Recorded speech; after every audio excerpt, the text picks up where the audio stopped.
আমার বন্ধু একজন নাস্তিক, সে আল্লাহকে বিশ্বাস করবে না, আরো বলে যে তোমরা কোরআন বিশ্বাস করবে না আর তোমরাও আল্লাহকে বিশ্বাস করবে না। কেন এই একবিংশ শতাব্দীতে তোমরা আল্লাহকে বিশ্বাস করবে? এটা আধুনিক যুগ, বিজ্ঞান আর প্রযুক্তি অনেক উন্নত হয়েছে, তাহলে ঈশ্বরকে বিশ্বাস করবে না, তোমরা সেটাই করবে যেটা সব মানুষের জন্য ভালো। ধন্যবাদ। নাস্তিক বন্ধুর পক্ষ থেকে প্রশ্ন করলেন, এই বিজ্ঞান আর প্রযুক্তির যুগে সৃষ্টিকর্তাকে বিশ্বাস করব কেন, বরং ভালো মানুষ হওয়ার চেষ্টা করব। আমি প্রথমে যে কাজটা করব, আপনার বন্ধুকে অভিনন্দন জানাবো। কেন? কারণ দুর্ভাগ্যজনকভাবে বেশিরভাগ মানুষই অন্ধভাবে বিশ্বাস করে।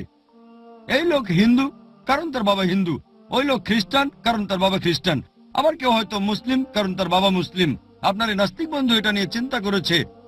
আগে তার একটা ধর্মীয় পরিচয় ছিল, তবে সে মানতে পারেনি তার বাবা মা যে ঈশ্বরের উপাসনা করে তাকে সে ঈশ্বর মানতে পারেনি। এখন আমি তাকে অভিনন্দন জানাচ্ছি, তার কারণ আপনার বন্ধু ইসলামিক শাহাদার প্রথম অংশটা বলেছে লা ইলাহা, কোনো উপাস্য নেই।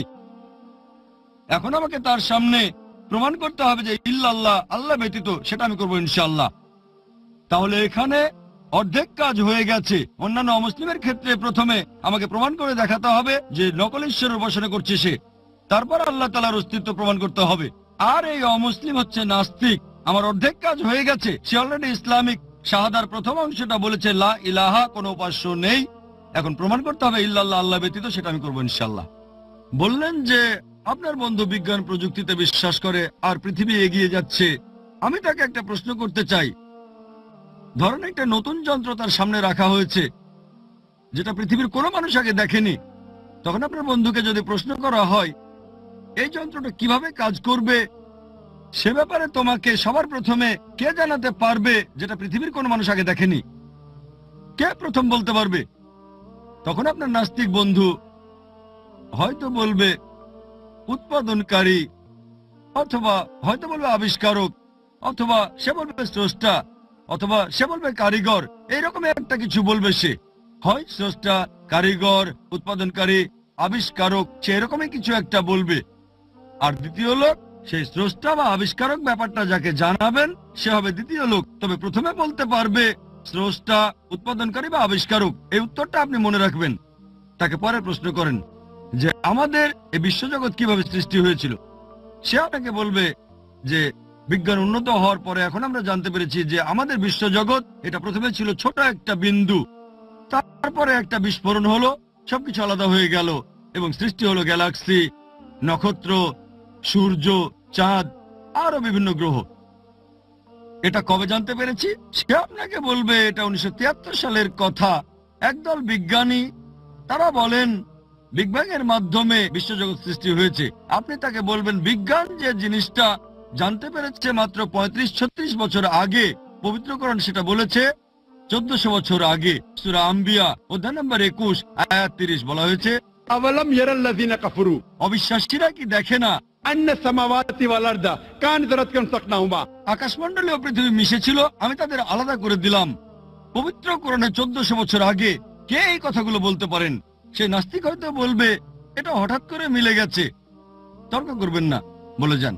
তাকে পরের প্রশ্ন করেন আমাদের পৃথিবীর আকার কেমন। সে আপনাকে বলবে আগেকার দিনে পৃথিবীর মানুষ ভাবতো যে আমাদের এই পৃথিবী হচ্ছে সমতল।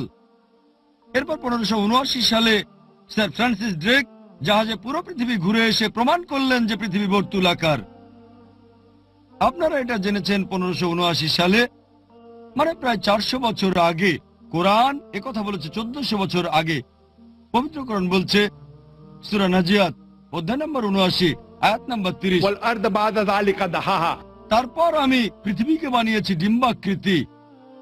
দাহাহার একটা অর্থ হচ্ছে বিস্তৃত, মানে পৃথিবীকে বানিয়েছি বিস্তৃত। আরেকটা অর্থ এটার মূল শব্দ দুইয়া, তার মানে ডিম। এখানে সাধারণ কোনো ডিমকে বোঝানো হচ্ছে না।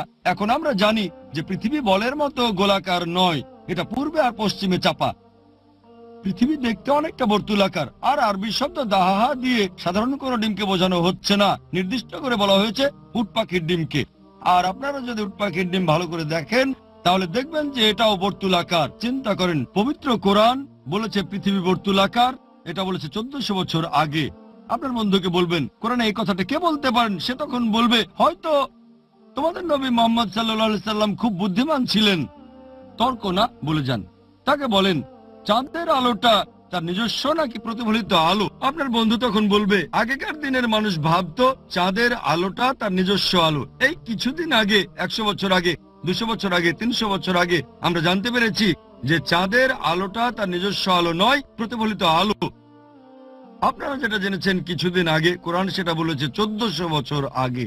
সূরা ফুরকান অধ্যায় নম্বর 25 আয়াত নম্বর 61 কোরআন বলছে সূর্যের আলো তার নিজস্ব আলো, আর সেখানে চাঁদের আলোকে বলা হয়েছে মুনির বা নূর, মানে ধার করা আলো, প্রতিফলিত আলো। কে এই কথা বলতে পারে 1400 বছর আগে যে চাঁদের আলো তার নিজস্ব আলো নয়, প্রতিফলিত আলো? সে কিছুক্ষণ চুপ থেকে হয়তো বলবে আচ্ছা হতে পারে, তোমাদের নবী খুব বুদ্ধিমান লোক ছিলেন। তর্ক না, বলে যান। আমি স্কুলে শিখেছিলাম যে সূর্য প্রদক্ষিণ করছে এই সৌরজগতে, এই গ্যালাক্সিতে, তবে নিজ অক্ষের চারপাশে আবর্তন করছে না। কোরআনে কি এটা লেখা আছে? না না, আমি এটা পড়েছিলাম স্কুলে 1982-তে। স্কুলে 1982, 27 বছর আগে আমি পড়েছিলাম যে সূর্য স্থির থাকে, কিন্তু পবিত্র কোরআন বলছে সূরা আম্বিয়া অধ্যায় 21 আয়াত নম্বর 33, هو الذي خلق الليل والنهار আল্লাহ সৃষ্টি করেছেন রাত ও দিন, والشمس والقمر সূর্য ও চন্দ্র, كل في فلك يسبحون।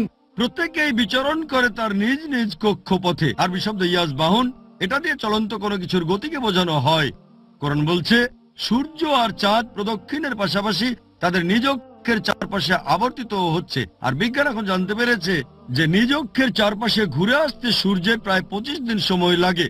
কোরআনে এই কথা কে বলতে পারেন 1400 বছর আগে? যেটা বিজ্ঞান জেনেছে সেদিন, হয়তো 20 বছর আগে, 30 বছর আগে।